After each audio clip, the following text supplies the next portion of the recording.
Hello and welcome back. Thanks for staying with us. You're watching WION The World this one. I'm Jyotsna Kumar and this is World DNA. Let's begin with the headlines.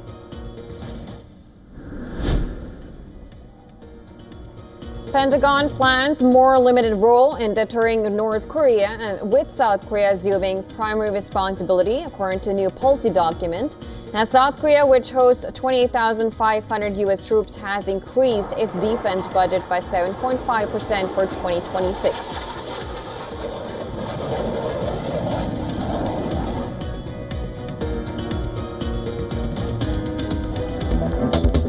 U.S. military says it carried out airstrike on suspected drug trafficking boat in Eastern Pacific, killing 2 alleged traffickers while search is on for a third survivor.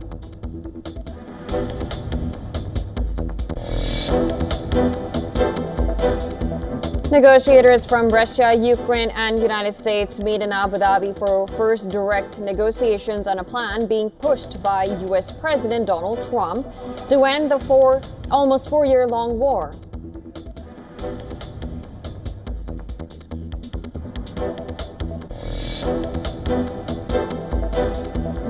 UK Prime Minister Keir Starmer condemns as insulting Trump's claim that NATO allies avoided frontline combat in Afghanistan, noting that 457 British soldiers were killed in the conflict. Trump's remarks sparked cross-party outrage in the UK.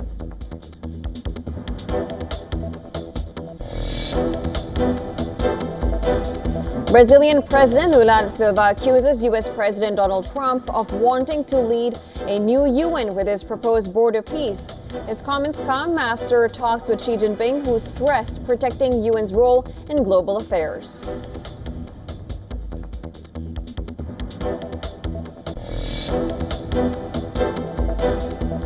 UNHRC votes to intensify scrutiny over Iran over deadly crackdown on protest, which killed thousands, extends mandate of independent investigators to collect evidence and ensure accountability for human rights violations.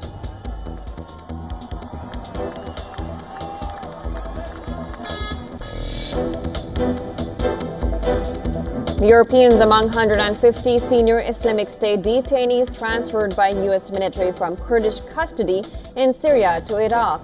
Iraq's PM urges countries to repatriate their nationals as thousands of jihadists being moved.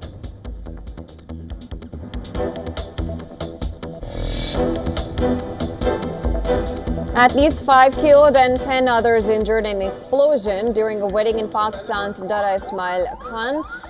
Blast occurs at the residence of Chief of Local Peace Committee. No group has claimed responsibility.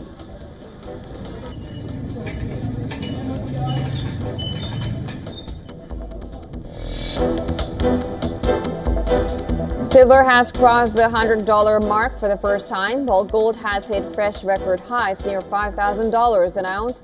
And this comes as global investors seek safety amid geopolitical tensions and growing bets on U.S. interest rate cuts.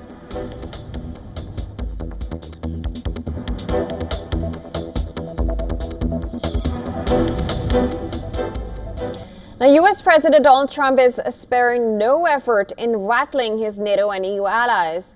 European partners were already on edge over his push to buy Greenland, and now fresh comments on NATO's role in Afghanistan has sparked fury across the alliance. The backlash has been so intense that British Prime Minister Keir Starmer has demanded an apology. In an interview, Trump claimed NATO troops in Afghanistan stayed a little back from the front lines while fighting in support of the U.S. campaign against the Taliban. Trump's statement have raised questions over whether NATO allies would stand by the United States if it ever needed their support. His comments have been widely condemned, reopening old wounds among America's allies. Let me start by paying tribute to the 457 of our armed services who lost their lives in Afghanistan. I will never forget their courage, their bravery, and the sacrifice that they made for their country. There are many also who were injured, some with life-changing injuries. And so I consider President Trump's remarks to be insulting and frankly appalling. And I'm not surprised they've caused such hurt to the loved ones of those who were killed or injured, and in fact, across the country. Despite harsh remarks from British Prime Minister, Washington remains defiant. In a statement, White House spokesperson Taylor Rogers said that President Trump is absolutely right and that the United States of America has done more for NATO than any other country in the alliance has done combined.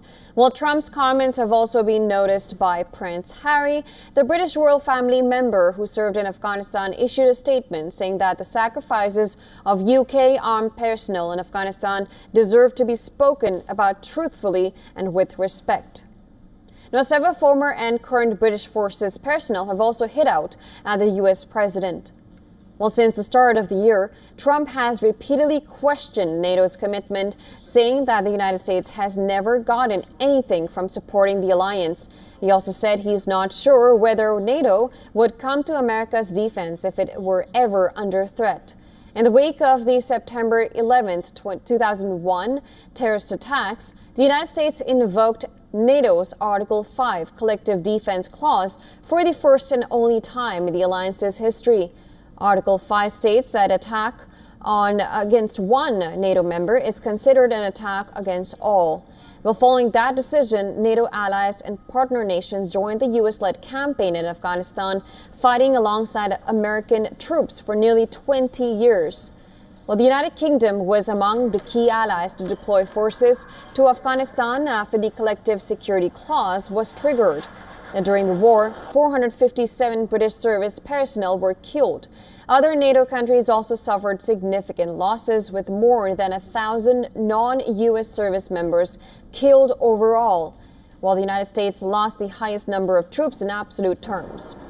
The remarks have also come at the end of a week in which Trump has further strained relations with NATO partners. And this includes his statements about taking control of Greenland.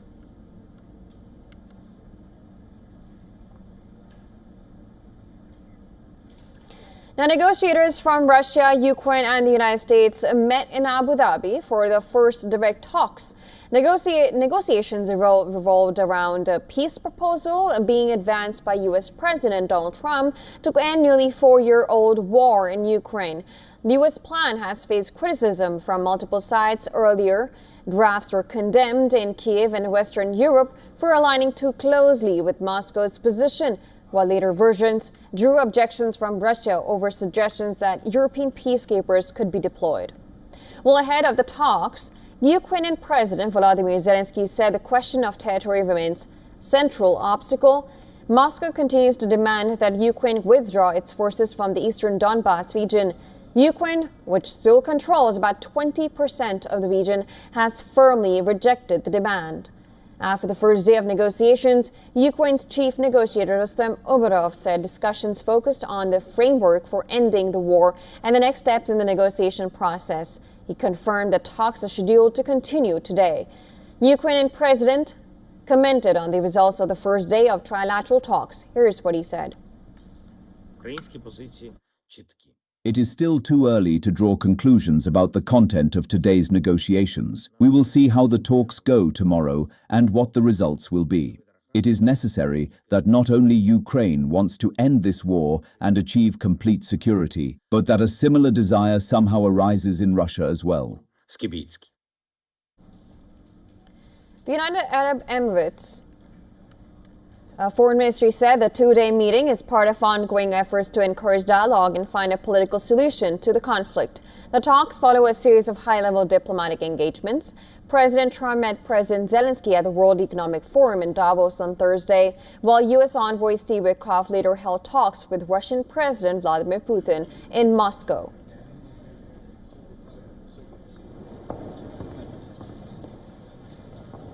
This is Josh. The Abu Dhabi talks come as fighting continues on the ground. While Russian strikes have left thousands of Kiev residents without heating in sub-zero temperatures, damaging critical infrastructure. At a battered power plant, snow covers the wreckage as workers huddle beside barrel fires to stay warm. Rolling power outages remain in effect across regions including Kiev, Kharkiv, and Odessa following repeated attacks on key energy facilities.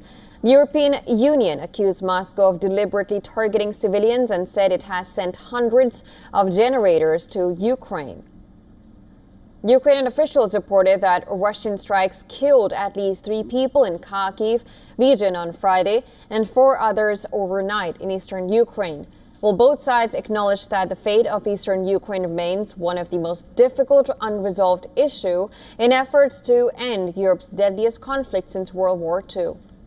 Russian and Ukrainian negotiators last met face-to-face in Istanbul last summer in talks that produced only prisoner exchanges. The Abu Dhabi talks marked their first direct engagement on the Trump administration's peace initiative. Well, President Putin has warned that Russia will seek full control of eastern Ukraine by force if negotiations fail, but a Kremlin aide said Moscow is interested in a diplomatic resolution. He also said Russia will continue pursuing its objectives on the battlefield until an agreement is reached. Well, President Trump said this week that he believes both leaders are close to a deal, but warned that failure to reach an agreement would be a mistake for both sides. In a related development, a tanker suspected of being part of Russia's sanctions evasion shadow fleet is being escorted to the French port of Marseille-Fos a day after it was intercepted by naval forces. French authorities, with support from allies, boarded the oil tanker Grinch on Thursday in waters between Spain and Morocco, and this after it sailed from Russia's Arctic port of Murmansk. The vessel is expected to arrive in Marseille-Fos later this morning.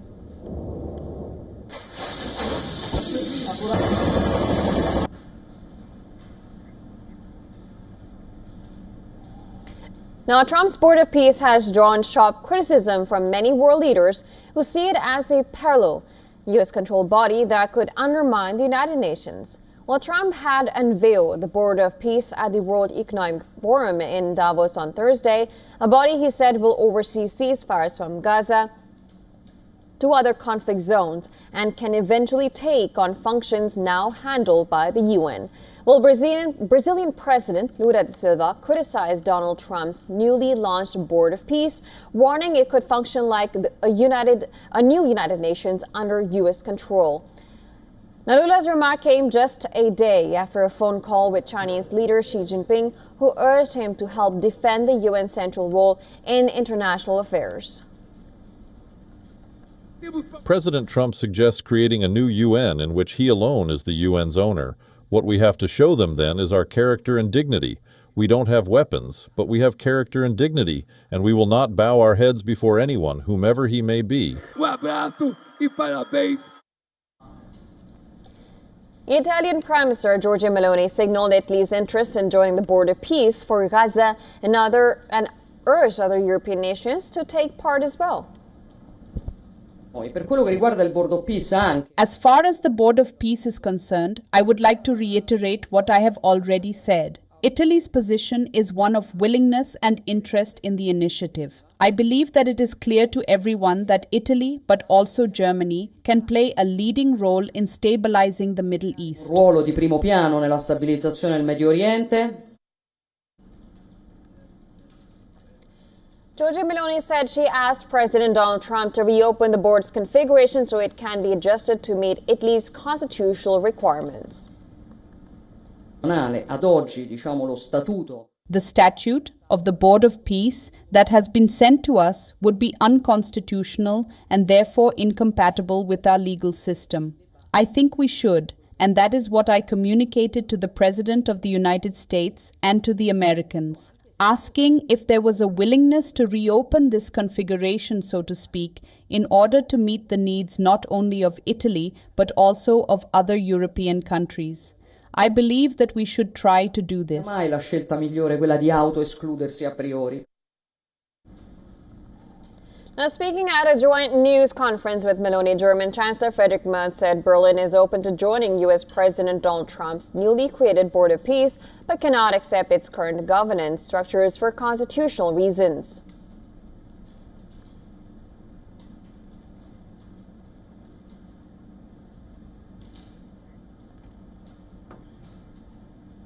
Now, Vietnam's leader Tho Lam has consolidated his grip on power. And not only has he been confirmed as the General Secretary of the Communist Party of Vietnam, but reports say he will be the country's president as well. And this will make To Lam Vietnam's most powerful leader in decades, if not the most powerful since Ho Chi Minh. Well, after securing his position, To Lam reiterated that Vietnam would continue to pursue export-led economic growth during his next term. If we want peace, if we want development, we have to open our doors to integrate to the world and to cooperate with other countries. In fact, Vietnam's economy has a high level of openness. In terms of security, we tie closely with regional and global security. If we don't have international integration and cooperation, we won't have stability and development. To Lam became General Secretary of the CPV in July 2024. He took over the job after his predecessor died in office. Since Vietnam is a communist nation, their most powerful politician isn't the president or the prime minister. The highest office in the country is that of CPV General Secretary. Well, the second most powerful politician is Vietnam's president. Following that, you have the Prime Minister, then the chair of the country's National Assembly or Parliament. The fifth most powerful political position in Vietnam is that of permanent member of the Communist Party of Vietnam's Secretariat. Now, these 5 positions are informally referred to as the 5 pillars. The system was designed this way to prevent a concentration of power. Well, but now it seems To Lam is poised to upend the 5-pillar system. While a formal announcement is still awaited, reports say that To Lam will be both CPV General Secretary and President. It will mimic the Chinese system, where Xi Jinping serves both roles as well. To Lam also shares another thing in common with Xi Jinping. He has also overseen a massive anti-corruption campaign before becoming General Secretary in 2024. To Lam served as President of Vietnam for a few months, and before that, he was the country's Minister of Public Security. As Security Minister, To Lam oversaw a massive crackdown on corruption. His crusade led to the downfall of 6 former Politburo members, including 2 former presidents. And that helped pave the way for To Lam's elevation to the presidential post and then the General Secretary job in 2024. Now, after rapidly climbing up the ranks over the years, To Lam is set for his first full term as General Secretary and reportedly also as the President.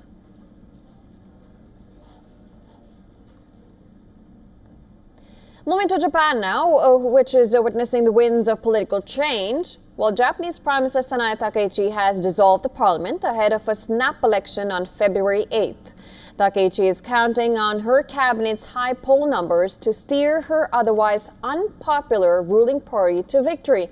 The country's first woman premier announced her intentions, seeking public backing for measures to shield households from rising living costs and increase spending on defense. The Speaker of Japan's parliament read out a letter officially dissolving the lower house as lawmakers shout the traditional rallying cry of Banzai.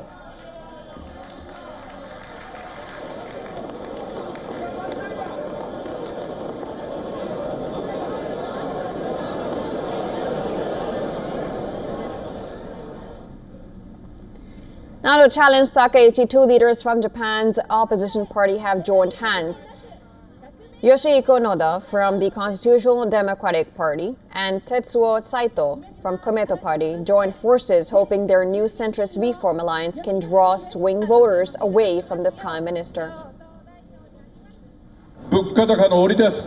We're in a period of high prices. I do want to talk about these soaring prices now, but precisely because we're in this period of high prices, we have lawmakers who want to work even more for ordinary people. Why is PM Takaichi calling this election? Isn't this an election where she is saying, make me Prime Minister while I'm popular?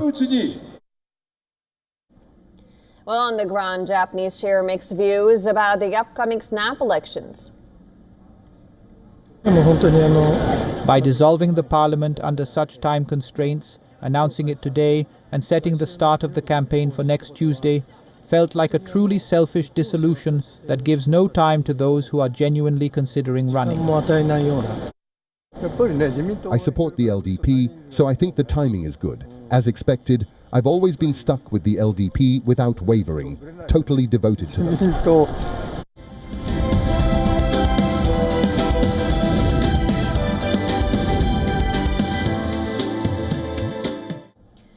Now, silver has crossed the $100 an ounce mark for the first time ever, extending one of the strongest rallies in commodity markets. Spot silver jumped more than 4% in a single session and is now up over 200% year on year. Gold has also hit fresh records, trading close to $5,000 an ounce, posting its strongest weekly gain since March 2020. The surge reflects a sharp rise in demand for safe haven assets amid heightened geopolitical tensions. Investor demand has also intensified as concerns mount over the Federal Reserve's independence and uncertainty persists over tariffs and global trade. Markets expect the Fed to hold rates steady this month, but still price in 2 rate cuts in the second half of the year. Well, with gold and silver offering protection during periods of low real yields, demand has surged. Silver has also seen heavy retail buying across the U.S. and China, compounded by earlier fears of tariffs that triggered stockpiling and a historic short squeeze in London. Well, beyond safe haven flows, silver's rally is being reinforced by a deepening supply deficit. The global silver market has been in deficit for 5 consecutive years. Mine supply has stagnated, refining capacity remains tight, and new projects take years to come online. Now, at the same time, industrial demand now accounts for nearly 60% of silver consumption, driven by solar power, electric vehicles, electronics, and data center infrastructure. Recent curbs by the U.S. and China have added to the price momentum. While higher prices may curb some demand, analysts say the structural imbalance between supply and demand is keeping silver and the broader precious metals group firmly supported.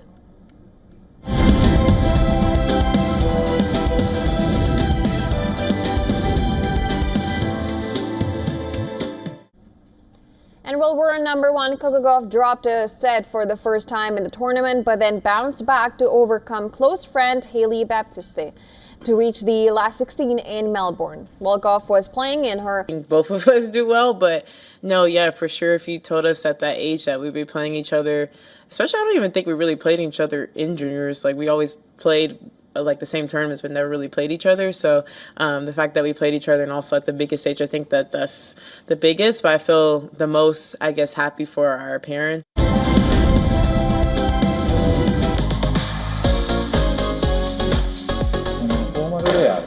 I think formal wear is a kind of clothing that can express people's attitude or intentions simply by wearing it.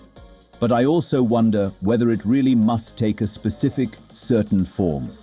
Perhaps it is actually the materials, the texture of the fabric, the colors, and the shape, or how the cloth relates to the body, that are what truly give off a formal feeling.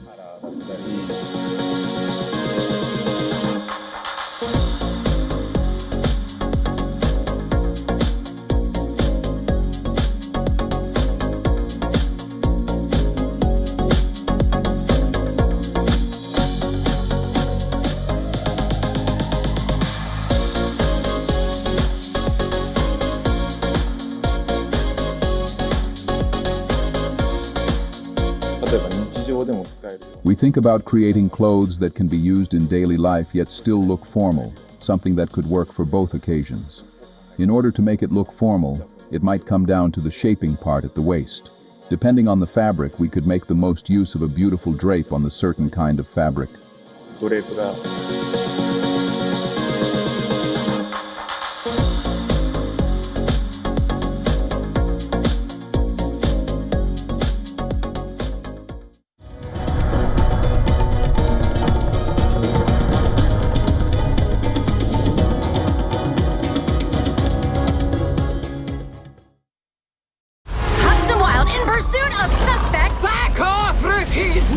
As Zootopia 2 becomes the biggest Hollywood animated movie of all time, we get you a list of other highest grossing animated films. A dangerous experiment! Know all about the Hollywood stars who have dual citizenship and pay a tribute to iconic fashion designer Valentino Garavani. All this and much more with me, Diksha Bisla, on WION at these times. The world's most powerful minds gather. Decisions that shape our future are made. From the Swiss Alps to you. The stage is set for the World Economic Forum 2026. A spirit of dialogue. That is what the theme is for World Economic Forum 2026. India has sent its highest number of reps and delegates to the forum. WION deep dives into the significance of what global leaders are deliberating at the World Economic Forum. The coverage features key roundtable discussions every day with top analysts at WION's headquarters.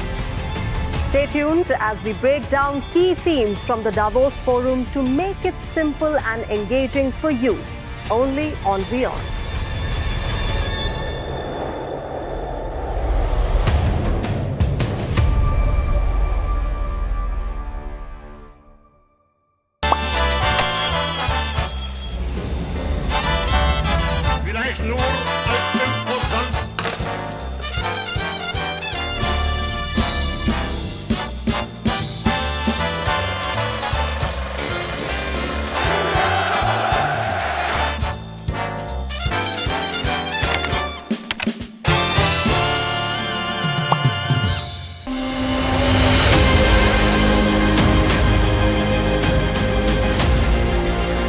And welcome to a brand new edition of South India, a daily dynamic show that will capture the pulse of southern states. By blending the special stories, the breaking alerts and the culture developments as well.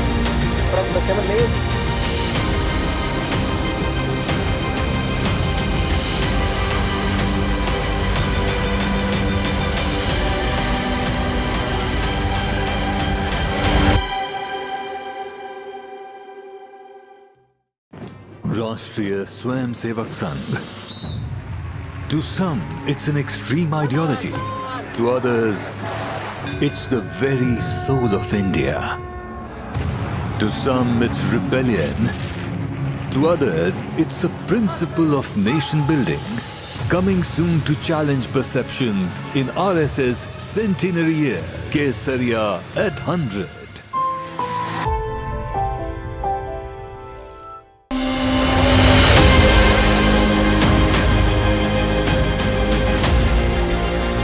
And welcome to a brand new edition of South India, a daily dynamic show that will capture the pulse of southern states.